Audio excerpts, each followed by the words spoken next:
And finally, Mukesh Butani of BMR Legal with his expectations, which cut across sectors on the tax side.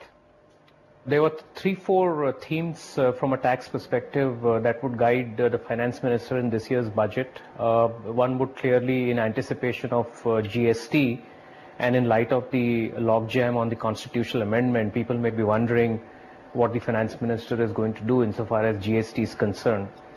I think leaving aside the debate on constitutional amendment, you could very well see the taking away of the central sales tax as an important signal for the GST.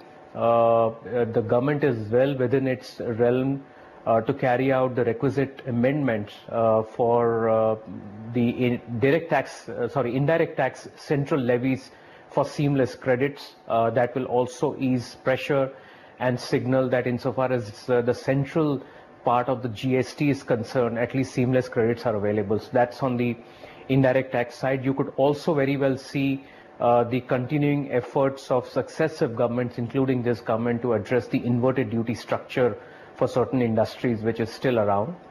Insofar as direct tax is concerned, there would be lots on the legislative agenda, and the primary agenda would be the corporate tax rates, how the corporate tax rates are going to be lowered over a period of 4 years, including the phase-out program for exemptions.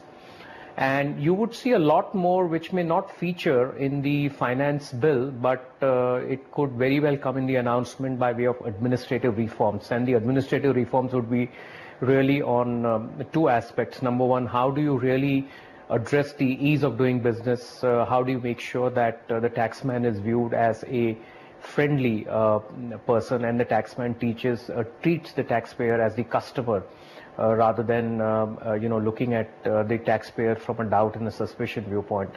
And there's lots of the finance minister's table by way of expert committee reports. He has the wisdom of the voluminous work that Dr. Shom did as part of the Tax Administrative Reforms Commission.